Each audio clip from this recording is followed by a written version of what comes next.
Hola, hola, hola, hola. Buenos días, buenas tardes, buenas noches, desde donde nos estéis viendo, cuando nos estéis viendo. Bienvenidos, bienvenidas, asimétricos, asimétricas. Un miércoles más a nuestro queridísimo Club de Lectura Asimétrico. Hoy, como sabéis, venimos a hablar de este precioso libro, El Dilema Ambiental, de Javier de Andrés, a quien ya veo preparado ahí detrás, efectivamente, para entrar. Dame un minutito, Javier. Nos falta Eduardo Prieto, con quien también vamos a tener la conversación de esta tarde. Será una conversación a tres, bueno, en realidad a dos, ellos son los protagonistas. Yo haré mi ejercicio de escucha y de, y de aprendizaje fundamental en estos clubes que ya sabéis que me fascinan, porque básicamente aprendo y aprendemos todos y todas juntos increíblemente. Bueno, mientras tanto, mientras Eduardo entra, mientras la aplicación nos va avisando de que ya estamos en directo y preparadas y preparados para empezar, voy a agradecer a nuestros invitados de la semana pasada, nuestros queridos Adrián Tyler y Andrés Rubio, con quienes estuvimos hablando del libro Humble Palaces. Tenéis el vídeo, como sabéis, como siempre, colgado y disponible en nuestro perfil. Y también os recuerdo a todos los que nos veis desde YouTube que podéis seguirnos, darle a like.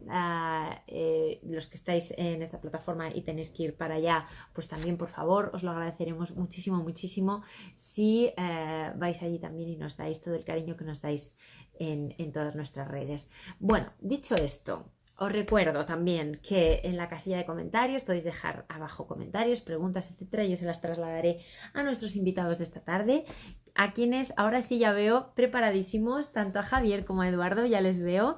Y si os parece bien, voy a dar paso y arrancamos con la sesión. Vamos allá. Vamos con Eduardo. A ver. Vamos a ver, vamos a cruzar los dedos. Hola Eduardo, buenas tardes. Buenas tardes, ¿qué tal? Bien, Muy bien, ¿y tú cómo estás? muy bien, encantado. Una vez Pues más. igual. Igualmente, otro día más en el club, porque tú ya eres, vamos, totalmente asiduo a este club. Eduardo, vienes casi siempre. Sí, siempre que me invitáis. No me invitéis tanto. Bueno, hombre, ¿cómo no te vamos a invitar tanto? Si es que, vamos, tenemos predilección, ya lo sabes.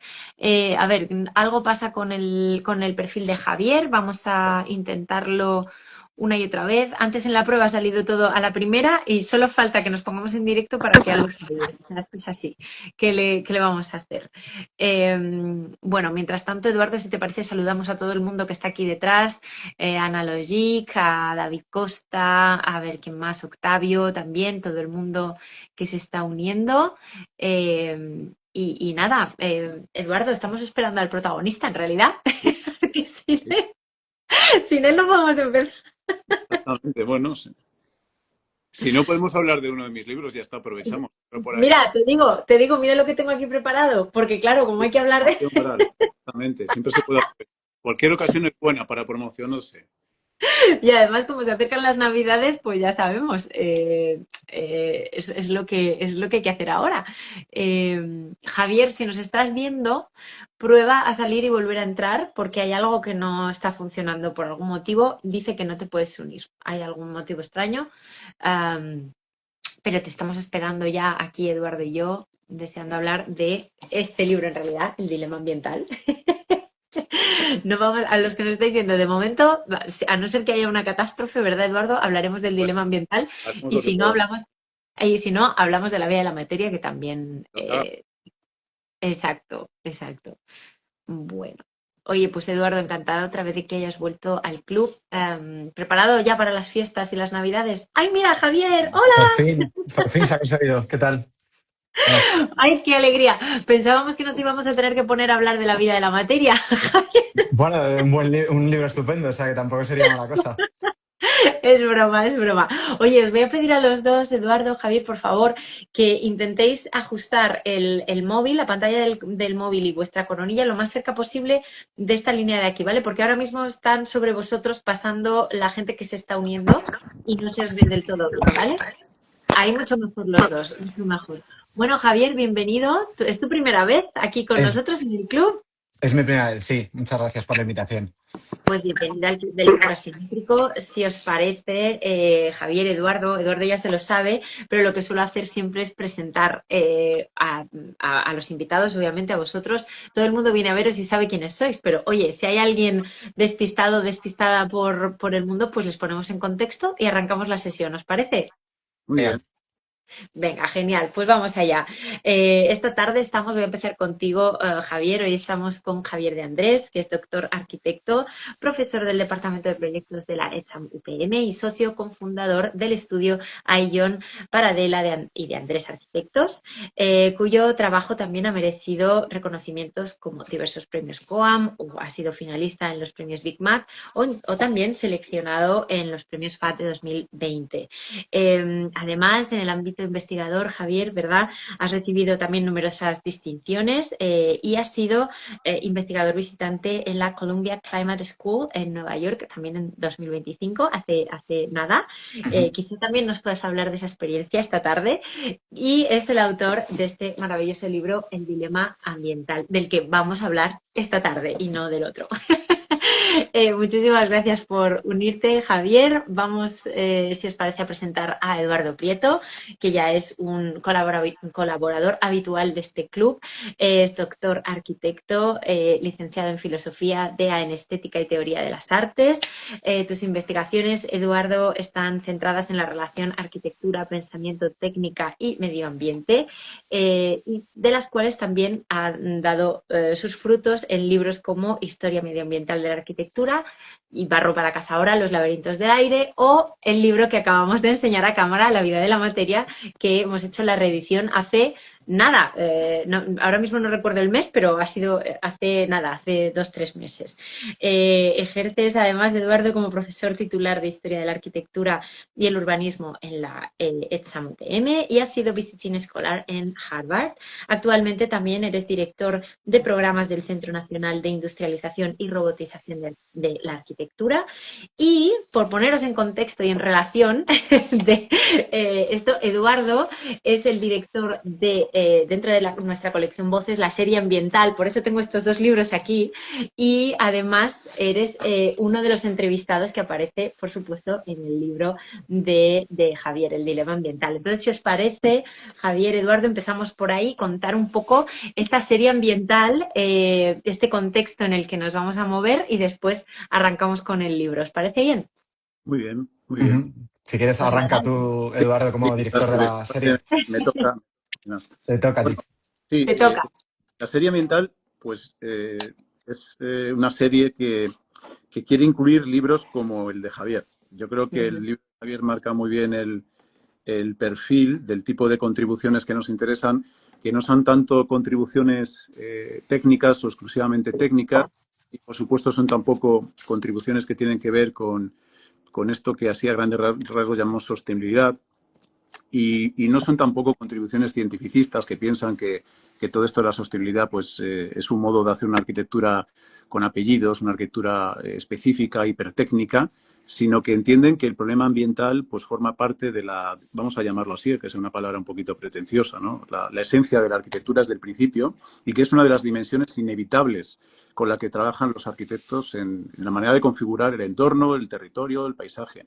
Entonces, la idea es dar cabida a ese tipo de voces transversales, no voces específicas en temas ambientales, sino voces transversales que consideran que lo ambiental pues, puede ser una herramienta para transformar la realidad con otros criterios más amplios, pero también desde un punto de vista, me atrevería a decir, desde la belleza, desde la estética, que yo creo que es algo fundamental cuando hablamos de arquitectura. Y el libro de Javier, y ya aprovecho para empezar a hablar del libro, tiene la virtud de que, entre otras cosas, es capaz de radiografiar las posibilidades todavía muy abiertas que tenemos a la hora de afrontar lo medioambiental desde este punto de vista, que decía, desde un punto de vista crítico.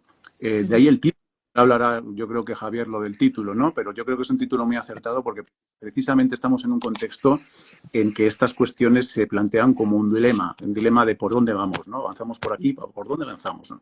Porque están incorporadas con naturalidad, o empiezan ya a estar incorporadas con naturalidad el discurso de arquitectura, sobre todo las nuevas generaciones, pero todavía no está claro hacia dónde tenemos que ir y desde luego que hay un empuje y una presión de muchos paradigmas cientificistas, de muchos paradigmas simplificadores y generalmente muy planteados desde lo económico, que están cerrando muchas de las posibles vías de desarrollo, y yo creo que ahí está la cuestión del dilema, ¿no? Entre otras maneras de entender esto de la palabra del dilema. Y esa es un poco la relación entre el libro de Javier y la colección. Ese es mi punto.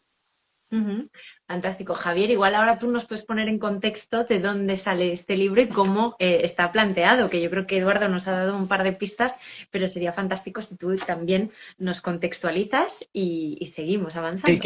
quizá el marco conceptual como ha dibujado Eduardo en relación a la colección, yo creo que es una definición perfecta de cómo encaja en esta condición el dilema ambiental, ¿no? Esta idea de abrir el abanico sobre las distintas aproximaciones que hay en relación a temas medioambientales, entendido desde una condición netamente cualitativa, ¿no? Alejándose de esos paradigmas cientificistas, ¿no? Y casi próximos al high-tech que había, en el que todo lo ambiental tenía que estar o todo lo sostenible tenía que ser extremadamente tecnológico, mesurable, etcétera, y enfocarlo no tanto desde esa condición, sino desde un punto de vista más cualitativo y más próximo, digamos, al entendimiento como una herramienta más incardinada con naturalidad en el proyecto de arquitectura.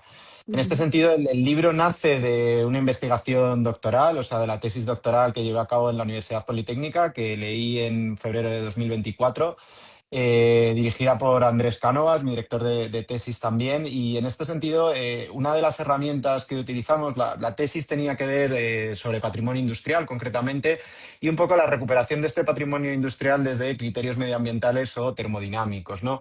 En ese sentido, las herramientas de investigación, más allá de las fuentes teóricas o los casos de estudios, se nos ocurrió, descubrimos una vía de investigación que estuvimos trabajando, que era, oye, dada la condición contemporánea del tema, ¿no? Cómo el patrimonio y cómo el medio ambiente están, digamos, muy incardinados en la razón de ser de la arquitectura y en los temas actuales. ¿Por qué no aprovechamos esta condición para entrevistar a una serie de figuras, digamos, de cierta relevancia en el panorama arquitectónico, aprovechando la contemporaneidad de los temas, para conocer sus puntos de vista y los distintos enfoques que tienen? Entonces, parte de las entrevistas recogidas en este libro vienen de la tesis, ya se realizan en ese momento mucho más ampliadas, prácticamente al doble, ¿no? de dimensión. Trabajamos junto con mi director, con Andrés, y también con otras figuras, ¿no? que iba consultando esas preguntas, esa batería de preguntas que intentan desde un carácter, ¿no? de esta condición investigadora que tiene que ver las tesis doctorales, ¿no? Vamos a ver cómo podemos radiografiar esto, ¿no? Pues esas preguntas se van trabajando, pasan por muchas manos, o sea, ya desde las propias preguntas es un trabajo muy coral, y se lanzan a una serie de arquitectos y arquitectas para conocer sus puntos de vista.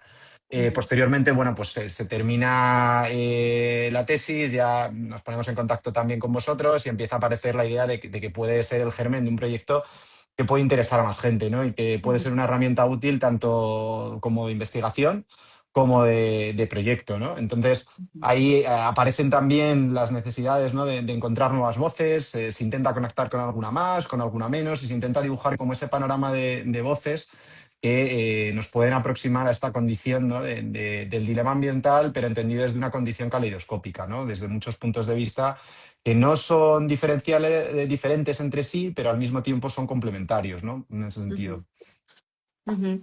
La verdad es que el formato, además de entrevista, de diálogo, ¿no? Yo creo que le da un punto también muy asequible y honesto de cara ¿no? a conversar de todos estos temas. Yo creo que es un formato que no se suele utilizar mucho para hablar de este tipo de temas, ¿no? Como habéis dicho antes, se afrontan pues desde, como decíais antes, ¿no? Desde lo demasiado técnico o que puede parecer inasumible o inasequible, pero yo creo que desde esta propuesta de conversación está muy bien medido. Está mal que yo lo diga porque tengo parte en esto, pero yo creo que es también un formato muy, muy bonito para abordar el libro, ¿no? Eduardo, tú que has sido uno de los entrevistados además. Sí, no, estaba pensando que hay una paradoja, aunque no es una paradoja, tiene su lógica, ¿no?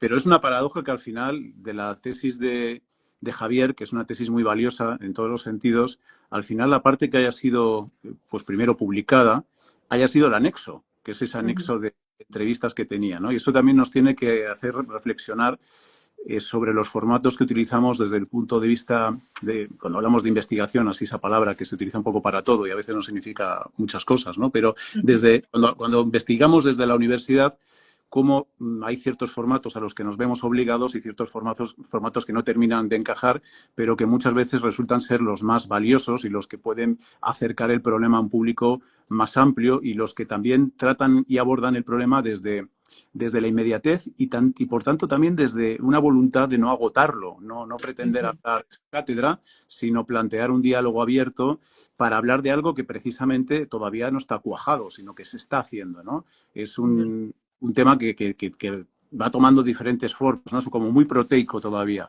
Y entonces a mí me parece muy adecuado que ese tema que se está formando, que ya digo que presenta muchas caras, pero como decía Javier, pues es muy caleidoscópico, pues se aborde precisamente desde un formato abierto, que es el formato del diálogo, el formato de la entrevista. Creo que es un formato poco explorado, es un formato muy útil que, como sabemos, siempre ha trabajado pues, el periodismo, ¿no?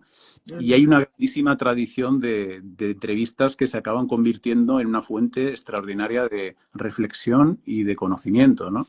Y yo creo que la selección de entrevistas, que a veces son más diálogo, a veces son menos, ¿no? Depende un poco también del interlocutor, se convierten en una cosa u otra y adquieren matices distintos, pues constituye, yo creo, digo, una aportación muy valiosa, ¿no? Yo creo que con pasado el tiempo seguramente pues se mirará como un reflejo muy válido y muy abierto de cómo estaba el tema y cómo se planteaba el tema en nuestros años, ¿no?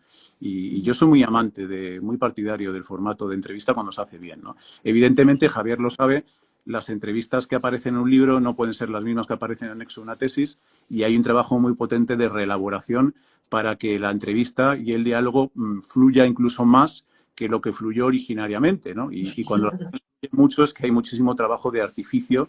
El artificio es el que al final consigue que tenga una apariencia de naturalidad esas entrevistas, ¿no? Y en eso, bueno, yo creo que hay que congratularse por el trabajo que ha hecho Javier para que armar todos esos diálogos y que tengan un sentido, ¿no? Y coherencia.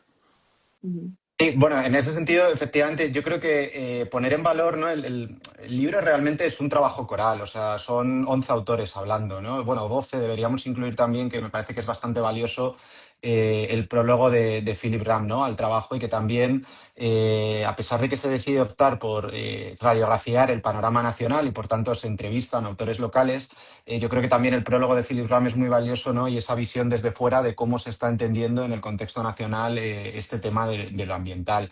Y en ese sentido, el trabajo es un trabajo coral de 12 personas, como podrían haber sido 15, ¿no? O podría haber casi un segundo volumen, porque al final, efectivamente, es un tema muy candente que se está formando y, por tanto, esas visiones contribuyen a construir el pensamiento, ¿no? A abrir nuevas vías de proyecto, porque además, si algo tiene lo ambiental, es que es muy contextual y, por tanto, no es un camino cerrado, sino que lo que abre son muchas vías y, por tanto, el enfoque del trabajo quería plantearse desde ahí. En ese sentido, la tesis, evidentemente, se centra específicamente en un tipo de patrimonio, el industrial, trabaja sobre lo ambiental, recargas termodinámicas, etcétera, pero precisamente, como dice Eduardo, parecía que el anexo, que es esta cosa que queda casi fuera, ¿no? De la investigación canónica de la universidad, resulta que cuando hablamos de investigación y de divulgación, puede ser que sea casi lo más valioso a nivel de divulgación, porque es casi lo más próximo, ¿no? Y con ese trabajo de edición, de presentar a lo mejor entrevistas, recuerdo la nuestra, Eduardo, que fue en 2 tandas, tuvimos que hacerla y debimos irnos, yo creo, a 3 horas charlando, 2 horas y media, ¿no? Entonces, claro, la cantidad de texto que salía de inicial es muy grande, ¿no? Entonces, bueno, ese trabajo de ir perfilándolo tiene que ver también con esta condición de divulgación, ¿no? Que a mí es una cosa que me preocupa siempre, ¿no? En relación a la arquitectura. Muchas veces estamos ensimismados, ¿no? Nos preocupa escribir sobre ciertos temas o ciertas condiciones, pero parece que siempre lo hacemos para arquitectos y pocas veces nos acercamos a esta condición casi periodística, ¿no? De la que habla Eduardo. Él escribe en el periódico de vez en cuando y, claro, qué pocos arquitectos consiguen escribir en el periódico y qué pocos arquitectos consiguen tener una voz y que se escuche más allá de los círculos de la arquitectura. Entonces, en ese sentido, me parecía que el trabajo de entrevistas podía contribuir a una divulgación digamos, más digerible, ¿no? De todos estos temas. Ujú, Sí, yo quería añadir, estoy completamente de acuerdo, ¿no? Divulgarte es una palabra un poco fea porque es como llevar al vulgo, ¿no? Lo que antes se llamaba el vulgo, que se suponía que era alguien, un grupo de personas iletradas, ah, con las cuales pues solamente era posible entenderse si uno se rebajaba, ¿no? Esa es la connotación que hay en la palabra divulgación. Mm, Y yo creo que estamos en otra cosa ahora mismo, ¿no? Y los arquitectos, como bien dices, nos hemos, bueno, yo creo que incluso con mucho gusto, en algunos casos y en muchos casos, hemos preferido estar en la Torre de Marfil y no salir ahí afuera, ¿no? El problema es también que antes podía ser una opción personal y ahora se está institucionalizando eso, ¿no? Con un tipo de trabajo, el tipo de pensamiento que se genera en la universidad y el tipo de, digamos, de productos académicos que nos vemos obligados muchas veces a mm, confeccionar sin esperar que tenga ninguna repercusión fuera de la academia y simplemente como una especie de fruto masturbatorio de lo que hacemos ahí dentro, ¿no? Como una maquinaria que se retroalimenta. Pero yo también diría que las entrevistas, en la medida en que son un diálogo, creo que no solamente consisten en divulgar o tienen la virtud de la divulgación, sino que yo creo que alientan mucho el pensamiento. Y ujú.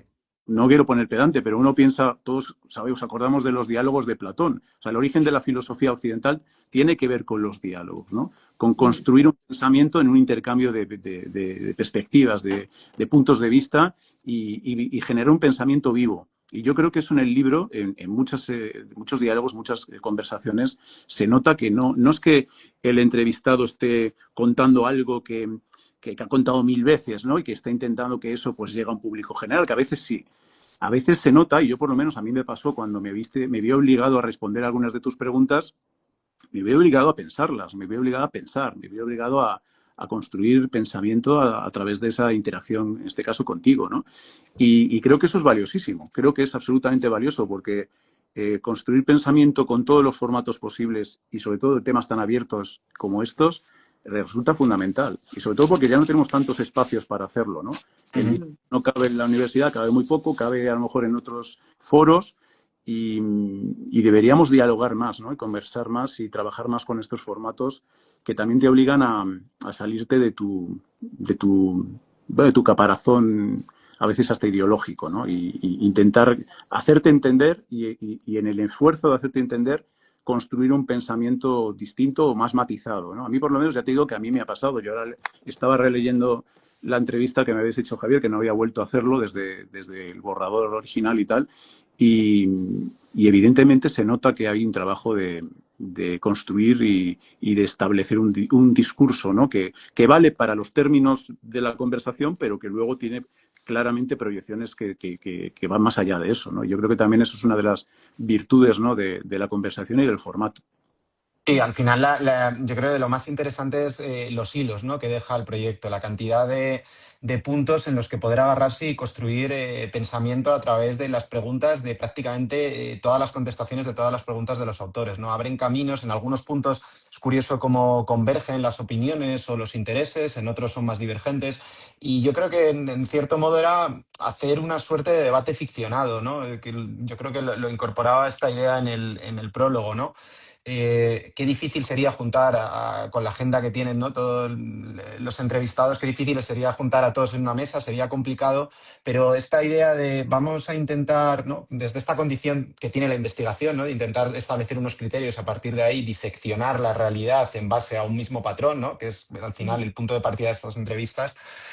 ¿Cómo podríamos construir este pensamiento de todas estas voces poniéndolas juntas, ¿no?, en este trabajo en el que hay una lectura bastante bonita del libro, que es, en lugar de leer de corrido la opinión de cada autor, digamos, y la contestación y el diálogo con cada autor, coger una pregunta y ver qué contestan cada uno de esos autores, que incluso un anhelo que tiene el libro es pensar que cada lector o lectora puede, digamos, establecer sus propias respuestas también a cada pregunta, ¿no? Y ese es un poco el deseo que hay detrás de este libro. Compartir distintos puntos de vista y distintas aproximaciones tanto a la investigación como al proyecto, porque otra de las cosas yo creo que en las que siempre tuve como muy claro y tratamos de, vamos, junto con mi director fundamentalmente, ¿no?, a la hora de establecer ese abanico de gente que se iba a entrevistar, de esos arquitectos, que fuesen gente que se dedica también al tema digamos, más académico, de investigación pura, gente que tiene un perfil híbrido o gente que tiene un perfil más práctico y que apenas ha escrito, ¿no? En el caso, por ejemplo, no sé, pues de Claudia Aguiló, de Josep Ricard, ¿no? De H y de Atae, hay muy poquitos textos suyos, ¿no? Sí que tienen muchísima obra sobre estos temas, pero hay muy pocos textos, ¿no? Hace poco se publicó un librito de H Arquitectos de textos, pero hay muy poco. Entonces, sí que quería intentar poner en común todas estas voces para llegar a distintas aproximaciones a estos dilemas, ¿no? A esta condición caleidoscópica del dilema ambiental para ver qué respuestas daban, ¿no? Y es curioso cómo a lo mejor algunos autores con un enfoque más práctico y otros desde una condición más de investigación llegan al mismo posicionamiento, también por las trayectorias, porque al final son gente con unas trayectorias que muchos que han estado más próximos, digamos, a la construcción, luego se han dedicado más a escribir, otros al revés, estuvieron muy próximos a la obra y acabaron escribiendo. Entonces, esta condición de caminos cruzados, de trayectorias profesionales y de distintos perfiles, yo creo que es una cosa que le dota de un interés bastante grande al libro, ¿no? Y que cualquiera que se aproxima a él, ya sea con un interés más investigador o con un interés netamente proyectual, ¿no? De hacer concursos, si me apuras, puede encontrar hilos y herramientas de tanto como para un proyecto como para una investigación, que creo que es algo que tiene valor del libro. Ujú. Además, yo creo que si os parece, me gustaría un poco que repasáis, no digo que reproduzcáis la entrevista para nada, pero sí que repasáis quizá algunos temas, e incluso yo sé que Javier tiene alguna otra pregunta nueva, ¿no? Que se planteó también en la presentación del libro presencial para Eduardo, y me encantaría repasar con vosotros un poco algunos de los temas que se tocan en el libro y que son transversales, como decías y explicabas muy bien, Javier, lógicamente a todas las entrevistas que se podría leer en esa línea, y quizá pues añadir un poco esos 2 o 3 temas que sé que tienes ahí en el tintero para conversar ahora, ¿os parece? Sí, no, no te quedaste a gusto, Javier, con las 3 horas. Me quedé súper a gusto con las 3 horas de entrevista, ¿no? Esto es realmente. Te echamos de menos el día de la presentación física. Se lanzaron unas preguntas que fueron, yo creo, una conversación bastante interesante con Iñaki y con Javier, pero te echamos de menos, ¿no? Entonces era conocer un poco también tu enfoque en ese sentido. Y bueno, lo primero que planteamos es esta condición de hablar sobre qué es el dilema ambiental, que yo creo que es lo que llevamos hablando los últimos 20 o 30 minutos y que está respondido desde distintos enfoques. Y luego esta condición de dilema ambiental, había como una triple vía que a mí me interesaba, digamos, conocer y que al final, una vez que terminas todas las entrevistas, vuelves a releer el trabajo y hay como unos temas cruzados que se me quedan, ¿no? De estos hilos a mí, de cómo poder implementar o cómo poder incentivar esta condición ambiental en la arquitectura de nuestro tiempo, desde un enfoque, digamos, que abraza la gran mayoría de las entrevistas, que tiene más que ver con lo cuantitativo, como herramienta estética, como herramienta de proyecto, de fuente de placer, ¿no? Que se infiere en muchas de las entrevistas, y alejándonos un poco de esta imagen de esa arquitectura más mecanicista o tecnológica que entiende básicamente el ahorro de energía básicamente desde la climatización artificial, ¿no? Esta condición que hay ahí. Entonces, esa triple vía a la que me refería tenía que ver, por un lado, con la academia, ¿no? Cómo implementar esta condición del dilema ambiental, esta condición ambiental en la academia, ¿no? En los programas docentes y cómo aproximarla a los estudiantes. Y de la misma forma que integran con naturalidad que las estructuras o la construcción tiene que combatir la gravedad, cómo poder introducir estos temas, que sé que es algo que además haces y fantásticamente bien desde tus clases, ¿no? Si pudieras darnos unas pinceladas. Otra de las realidades tendría que ver con la condición normativa, es decir, con las leyes, ¿no? Cómo la normativa urbanística en muchos casos no contempla esta aproximación ambiental, no digamos ya cuando tenemos que hablar de patrimonio y energía de forma cruzada. Y la tercera tendría que ser con el propio usuario o incluso las propias promotoras, ¿no? Cómo un usuario podría beneficiarse o podría encontrar esta fuente de placer desde la arquitectura concebida desde estas premisas ambientales, digamos. Esa triple vía, ¿no? Puedes contestar a las 3, a una o Sí, vamos de bueno, una en una. se me vaya a O a ocurrir. todas juntas. Sí, no, no. No, no, vamos a ver, en relación con la formación de los futuros arquitectos y de los arquitectos también, ¿no? Yo creo que es un problema general, no es un problema que se dé solo en relación con los temas, vamos a llamarlos ambientales, de la arquitectura, sino en general. Yo creo que tendremos a hacer a cada vez más a hacer una enseñanza hiperespecífica, asignaturas muy específicas en las cuales se dan muchas cosas por sabidas. Yo tengo cada vez esa sensación, ¿no?, de que cuando enseñamos a muchos alumnos, que muchas veces, pues a mí me toca dar clases en primero, en tercero, en el máster, y muchas veces damos por sabidas muchísimas cuestiones que no las podemos dar por sabidas. Y creo que la clave es volver a lo básico, enseñar bien, pocas cosas, pero muy bien. Y en cuestiones ambientales, esto es especialmente así, ¿no? Yo creo que tiene muy poco sentido y llevo ya años con estas cuestiones y probando y testando con profesores y con alumnos de máster y con alumnos también de grado, evidentemente, ¿no? Y me doy cuenta de que a lo mejor saben hacer los cálculos utilizando un programa que les exige la normativa y son capaces de manejarse con mucha soltura en algo que en realidad es bastante complejo y no son capaces de plantear una orientación adecuada en un lugar determinado, porque no han sabido, por ejemplo, y no han llegado a entenderlo, o no se los han enseñado, a nadie se lo ha enseñado, o no se han procurado, no han procurado aprenderlo, por ejemplo, y esto parece que voy a decir una butad, ¿no? Pero es que es así, y he hecho la prueba muchas veces en clase de decir, oye, tomad un papel, dibujad un círculo, 2 rayas perpendiculares, lo que está arriba es norte, abajo sur, este oeste. Y me vais a marcar dónde sale y se pone el sol en los equinoccios y los solsticios. Y os aseguro que el fracaso está en el torno del 80% de alumnos de máster. Es decir, ¿cómo es posible que alguien pueda llegar a un máster habilitante y no sepa por dónde sale y se pone el sol? Que es que parece una broma lo que estoy diciendo, ¿no? Que era algo que sabía casi cualquier señor de pueblo que trabajaba en la tierra, ¿no? Y lo sabía con total naturalidad, por poner un ejemplo extremo. Entonces, creo que estamos sobreabundando en muchas cuestiones técnicas y estamos creando cortinas de humo muchas veces para ocultar una profunda ignorancia en cuestiones como esta y en otras muchas. Somos a veces capaces de calcular pues, en estructuras celosías y hacer modelos y luego no sabemos entender cómo está funcionando una bóveda o cómo está funcionando a gravedad un muro, ¿no? Entonces, esto creo que es algo que debería hacernos reflexionar. ¿Cómo se puede introducir en un currículum?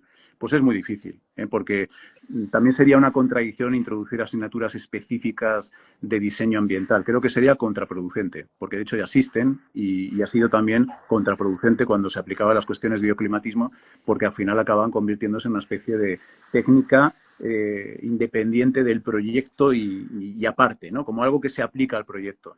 Yo creo que la clave está en introducir la mirada medioambiental allí donde toque. Yo, por ejemplo, la parte que a mí me corresponde, que es hablar de historia a mis alumnos y hablar también de cultura contemporánea en el máster, etcétera, pues lo medioambiental entra cuando tiene sentido. Yo, por ejemplo, por poner un caso pues bastante muy conocido, ¿no? Si tengo que hablar de Palladio y tengo que hablar de las villas de Palladio, pues no entra en mi cabeza no contarles cómo era el territorio de la terraferma, ¿no? En el Véneto, que explica esas villas y cómo se orientaban, cuál era la relación con los sistemas hidráulicos, porque si no contamos eso no entenderemos esas villas. La villa rotonda no se puede entender si no hablas de los vientos de la orientación, porque está planteado en el proyecto, es una de las claves del proyecto, ¿no? Entonces, allí donde tenga sentido hacerlo, hay que dar esa clave y hay que darla de una manera explícita. Yo creo que quienes tienen quizá más responsabilidad en esto, pues probablemente sean los profesores de proyectos que enseñan a proyectar, ¿no? Y no tengo claro que estas cuestiones todavía se hayan asumido más allá de como una especialización o como una serie de recetas que se aplican a posteriori dentro de las demandas de la sostenibilidad. Yo creo que entender que orientar un edificio, de crear unas condiciones determinadas que transforman el territorio a través de la construcción del edificio, que al mismo tiempo esas condiciones están influyendo en el edificio, no es hablar de una especialización o de un aspecto técnico de la arquitectura, es hablar de la propia, sí, insisto, de la propia esencia de la arquitectura. Yo estoy totalmente de acuerdo, creo que son los fundamentos, ¿no? Y en ese sentido también coincido que desde el campo de proyectos pues es todavía un lugar en el que no... Yo creo que cada vez se va incorporando poco a poco, pero es una cosa muy lenta, ¿no? Y sobre todo que los alumnos les cuesta muchísimo plantear que algo como la orientación, que parece una cosa de perogrullo, tiene que incardinarse en el proyecto de arquitectura desde el inicio, ¿no? Y estas condiciones de pensar desde la forma, la materia, los regímenes de ventilación, ¿no? Esta triada clásica, incorporarla en el proyecto de arquitectura, no tanto la materia o la forma como una cosa estética, sino que es capaz de manipular las condiciones ambientales del proyecto, ¿no? Y esta visión yo creo que es complicada. En ese sentido, Hablabas de Palladio, ¿no? El libro tuyo de los laberintos del aire yo creo que es fantástico, cómo se vislumbra todo esto. O, por ejemplo, para mí fue muy importante también cuando sacaste la historia medioambiental de la arquitectura. Creo que es un libro que te cambia la mirada. Historia siempre se ha entendido, ¿no? Ya lo decía, me parece que era Venturi, ¿no? Como una caja de herramientas en la que poder recurrir y encontrar herramientas de proyecto. Pues ese libro tuyo, digamos, creo que lo que abre es entender que esa caja de herramientas de la historia, que siempre habíamos mirado desde una condición a lo mejor morfológica, espacial, etcétera, pues también resulta que ya había una cantidad de recursos medioambientales en la arquitectura, en la historia de la arquitectura, brutales, ¿no? Y aprender que eso es un cajón desde el que sacar herramientas para utilizarlas en los proyectos contemporáneos me parece que es un ejercicio valiosísimo. ¿Cómo ir enseñando todo esto poco a poco y que el acondicionamiento ambiental esté en el corazón de los proyectos y de la formación y no sea una cosa de una disciplina de técnicas de acondicionamiento ambiental que se mete luego a posteriori? Pues yo creo que ahí está la clave, ¿no? De cómo conseguirlo. Mm. Sí, Sí, además esto, perdona que os interrumpa, pero esto también luego tiene mucho que ver con la segunda pregunta que has hecho tú también, Javier, ¿no? De esa segunda vía de la normativa que en realidad tiene que ver con la vida real de las cosas, ¿no? O sea, lo que aprendemos o lo que enseñamos en las escuelas, después esto tiene que tener alguna derivada de aplicación a los proyectos y a las construcciones, ¿no? Entonces, en esos territorios hay veces que hasta debería imperar el propio sentido común, que parece también un poco de perogrullo, pero va por aquí, ¿no? Cosas que se saben ancestralmente o que, como decías tú, Eduardo, ahora se dan por sabidas, pero que se han sabido siempre como algo que formaba parte de la cultura pues profesional o vital de las personas que podían plantear estas cosas. Claro, ¿cómo pasamos esto a nuestra realidad actual, ¿no? ¿Cómo hacemos que sí. esto ocurra? Sí, yo insisto en que es muy importante reaprender lo que se da por sabido. Yo creo que eso es clave. Eso me parece que es en general en la vida, ¿eh? No, y en esto en particular. Claro, la relación de esto con las normativas es muy compleja, porque por un lado las normativas es una paradoja lo que se da. Hay muchas paradojas en las normativas y por supuesto todos los arquitectos que ejercen la profesión son conscientes de ello, por decirlo suavemente, lo que es paradoja, ¿no? Pero una de las paradojas está en que las normativas se están planteadas para un mínimo, se plantean para crear un rasero, o sea, el rasero es por debajo, no es por arriba, ¿no? Es un mínimo de cualidad, de calidad lo que se está buscando a través de esas normativas y el problema es que tendemos a convertirlas en máximos, ¿no? Y muchas veces esas normativas, esos requerimientos que son medios para conseguir una mejor arquitectura, se convierten en fines. Se hace el proyecto para dar una respuesta específica a esas demandas específicas de la normativa. Esto pasa en general con todo, ¿no? También pasa con el tema de sostenibilidad. La sociedad se supone que es un medio para la arquitectura y acaba convirtiéndose en un fin en sí mismo, ¿no? Entonces, esta paradoja, pues yo creo que no sé cómo se resuelve, pero se resuelve pues con la madurez del arquitecto, la inteligencia y la habilidad, ¿no? De no creerse todo ese mundo y simplemente saber surfearlo en la medida en que es posible hacerlo, ¿no? Luego, hay otro tema de las normativas, que es las normativas que se plantean, insisto, como un rasero, digamos, un mínimo común denominador, vamos a llamarlo así, ¿no? Las normativas no son neutrales, es decir, tienen una historia burocrática, por supuesto, detrás, una historia política, incluso tienen muchas veces también una historia ideológica detrás. Las normativas no surgen de la nada, tienen un desarrollo y una gestación que casi siempre ignoramos, ¿no? Porque a nosotros nos llega hecha, pero que conviene tampoco tener en cuenta, ¿no? O sea, en ese sentido, ¿no? Que, por ejemplo, las normativas que se aplican en España, que son sustancialmente las que se aplican en la Unión Europea, lo que tiene que ver con el código técnico y especialmente lo ambiental, pues sabemos que son transposiciones de transposiciones, ¿no? Hay una transposición que es la normativa española, que está, pues en muchos sentidos, transponiendo una normativa europea o inspirándose en una normativa europea que, en general, en el caso europeo, lo que tiene que ver con medidas térmicas o hidrotérmicas, pues están inspiradas en una normativa exigente que es la normativa alemana, que está planteada para unas condiciones determinadas y está planteada también para un régimen de industrialización determinado y para un sistema, digamos, económico determinado, ¿no? ¿Hasta qué punto es posible extrapolar eso o transponer eso a contextos muy distintos y que por el camino no se pierdan muchas cosas? Pues eso es una pregunta que nos deberíamos hacer y que está ahí, ¿no?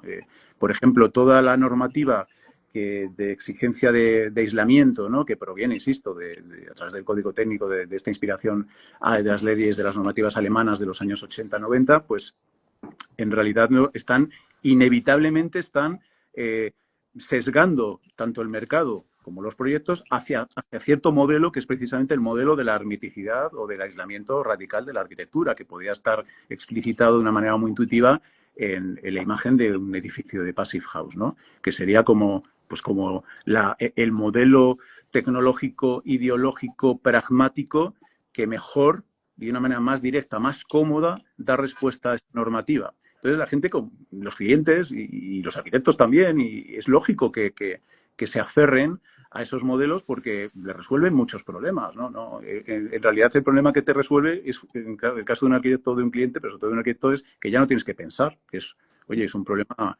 maravilloso. El ahorro de pensamiento es, en general, pues algo que es muy loable, ¿no?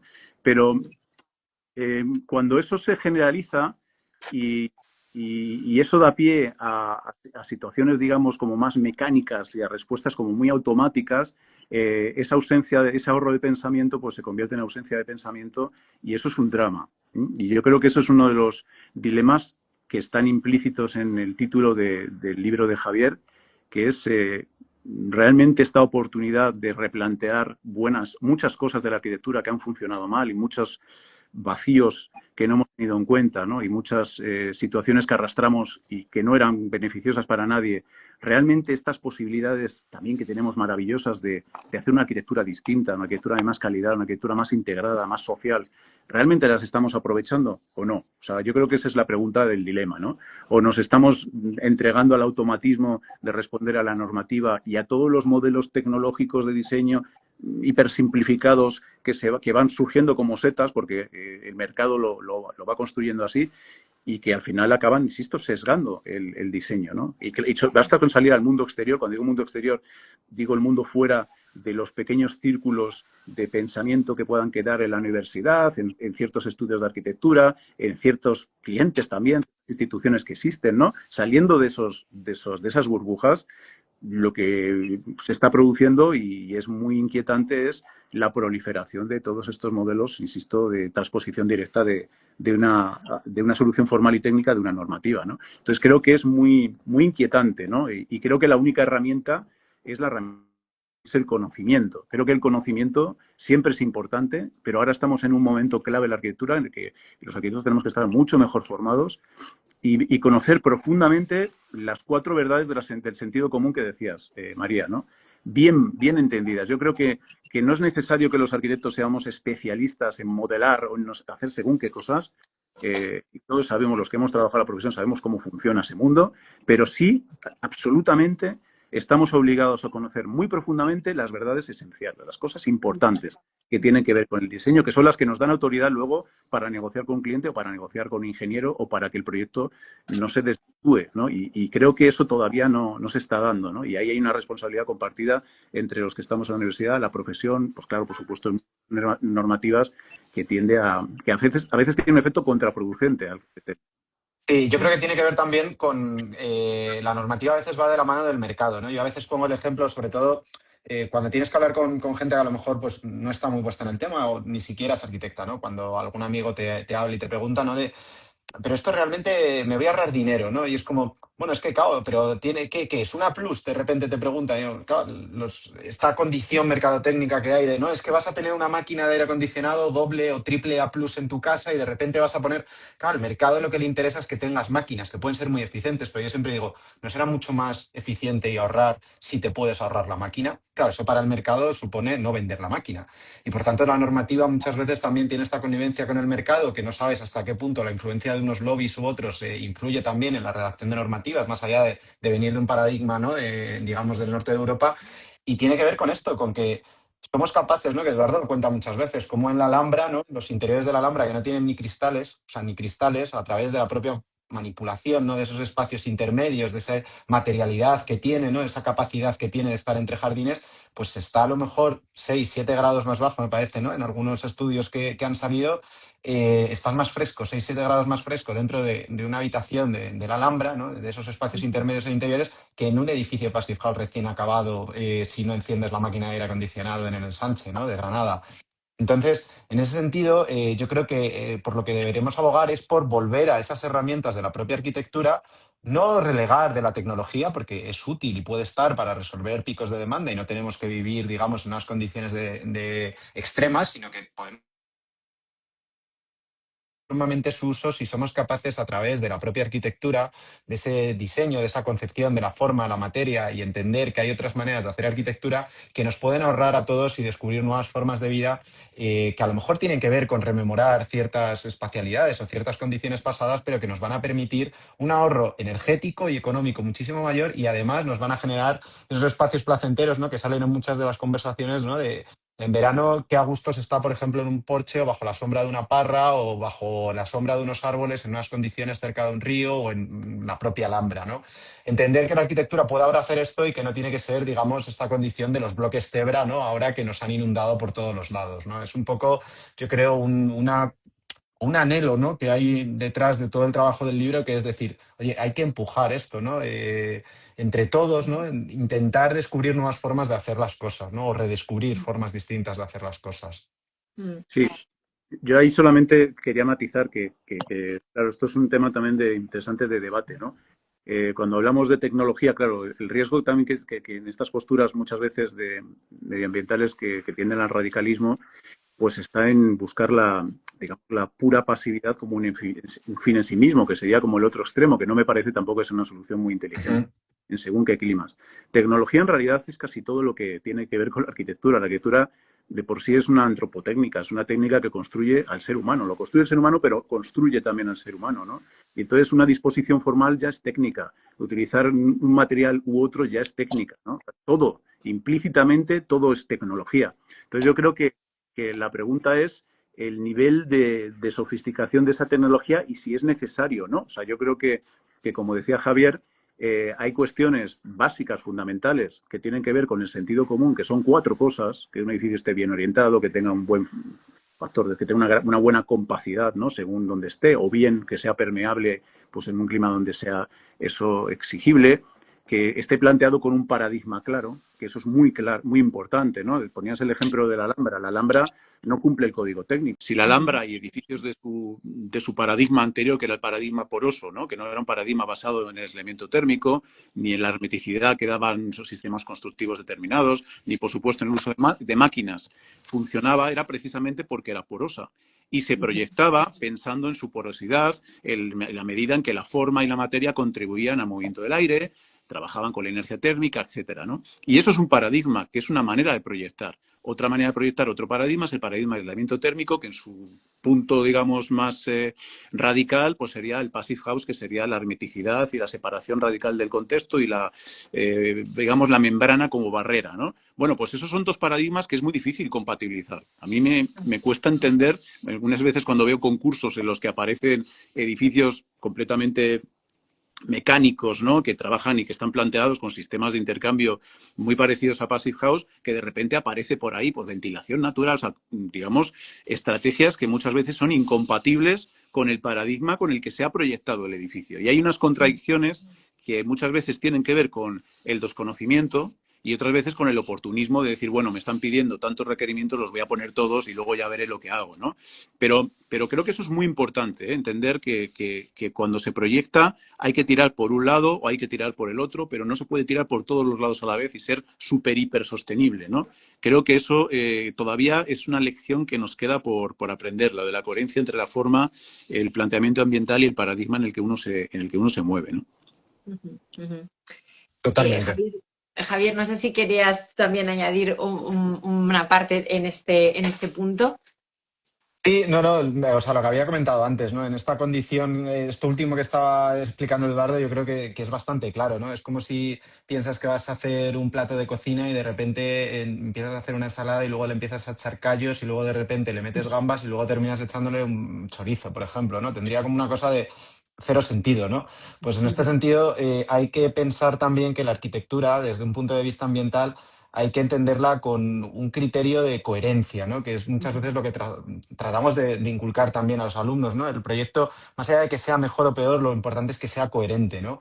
Entonces, en un sentido de, si hablamos, por ejemplo, del clima y estás en un paradigma, como dice Eduardo, poroso, ¿no? Y estás trabajando con la masa, con ventilaciones, aprovechando el free cooling nocturno, aprovechando esa inercia de la masa para acumular el calor durante el día y luego refrigerar por la noche y demás, pues tiene que ver a lo mejor con un uso que es bastante constante, que es un edificio de viviendas, etcétera. Pero, sin embargo, si pensamos, por ejemplo, en una casa de vacaciones, ¿no? A lo mejor en la sierra o en algún lugar que se va a usar, por ejemplo, durante 2 días y se va a quedar a lo mejor vacía durante semanas, pues a lo mejor el paradigma que nos puede interesar es una construcción, por ejemplo, pues multicapa, que se climatiza por aire, etcétera. ¿Por qué? Porque necesitamos que se caliente y se enfríe muy deprisa, porque no da tiempo a ese trabajo inercial, que es esa climatización dilatada en el tiempo, trabajando con la inercia, pues no da tiempo. O un auditorio, no podemos pensar que un auditorio que entran 400 personas de golpe no podemos tener una climatización artificial, porque hace falta, ¿no? Entonces, no se trata de ser talibanes ni mucho menos, renunciar a la tecnología o decir esto es lo bueno o esto es lo malo, sino yo creo que se trata de entender los contextos en los que trabajamos, igual que nos relacionamos con el paisaje desde una condición a lo mejor que tiene que ver más con lo formal o que tiene que ver con la implantación en el territorio, con lo infraestructural, etcétera, entenderlo también desde un punto de vista ambiental y que esa relación con el clima y con el entorno pues es fundamental. Y estamos hablando de ahora en relación digamos, al régimen de uso del edificio, pero es que esto mismo lo podemos trasladar al régimen de construcción del edificio, ¿no? Que tiene que ver con trabajar que puede ser un material súper sostenible, ¿no? Como la madera, por ejemplo, que efectivamente es un sumidero de CO2, etcétera, pero que se menciona en 2 o 3 entrevistas o 4, yo creo incluso del libro lo mencionan, ¿no? Distintos autores, que si esa madera la tenemos que traer de 2000 kilómetros en un barco, luego en un camión, etcétera, pues claro, todo lo ecológica que puede ser la madera, realmente pues la huella ecológica que deja no la convierte en algo ecológico. Y por tanto, entender las complejidades que tiene cada material, cada sistema constructivo que empleamos, o con la propia disponibilidad de los materiales en el territorio de los sistemas constructivos o de los oficios locales, pues tiene mucho que ver también con esto, ¿no? Entender que la arquitectura desde un punto de vista ambiental es cómo se construye esa condición metabólica. También tiene que ver con el régimen de uso, que es cuánto me cuesta, digamos, acondicionar mi edificio. Y podríamos pensarlo en un tercer escenario, ¿no? Que tiene que ver con el reciclaje de la construcción y qué pasa después. O tenemos que volver a un paradigma en el que los edificios tienen una solvencia y una perdurabilidad en el tiempo y que hay ciertas capas que se van reutilizando o restaurando, pero hay una base sólida, o en cambio edificios que tienen esa condición casi más, ¿no? De Dirkhevel o de la Catoni Basal, de que se pueden desmontar, duran X años y luego podemos intentar reutilizarlos, ¿no? Esa triple condición yo creo que es fundamental, que a la hora de pensar la arquitectura, tanto desde el punto de vista de la formación, ¿no? Del primer tema que hablábamos, ¿no? En la academia, como desde el punto de vista de la normativa. Y en ese sentido, la normativa yo creo que no le falta como capas de profundidad de riqueza o de profundidad de conocimiento para abrazar estas condiciones, ¿no? La normativa, muchas veces cuando hablas del clima, pues oye, tienes un valor de U y por tanto tienes que cumplir esto y unas máquinas. Nosotros ahora estamos realizando el desarrollo de un proyecto de ejecución en Vigo que, bueno, hemos tenido la suerte de dar con unos técnicos fantásticos que sí que tienen esa capacidad de entender lo que estás pretendiendo, pero claro, resulta que vamos a construir un edificio que no tiene climatización y por tanto no podemos ni certificar el certificado energético, normativas locales de cómo las máquinas que vas a poner cumplen una normativa local. Tú dices, es que no la puedo cumplir porque no las tengo. Entonces, porque das con una persona al otro lado que es receptiva, que tiene sensibilidad y que le interesan estos temas, dice, bueno, pues vamos a ver cómo hacerlo, ¿no? O la propia ingeniería.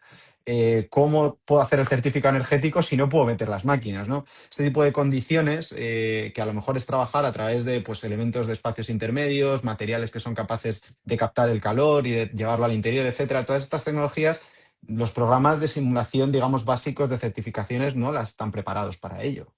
Tienes Ujú, que ir a unos modelos mucho más avanzados y por tanto tienes que contar con asesores especializados que cuestan además más dinero. Es decir, que hacer las cosas, digamos, sostenibles hoy en día cuesta más dinero además. Hacerlas con cabeza, no hacerlas simplemente lo que te pide la normativa, pero a cambio pues te ofrece un futuro ahorro tanto a nivel energético como económico mucho mayor y un disfrute pues mucho mayor, ¿no? De esa espacialidad, ¿no? Y esos ambientes que se pueden llegar a construir pensando de otra forma la arquitectura, ¿no? ujú.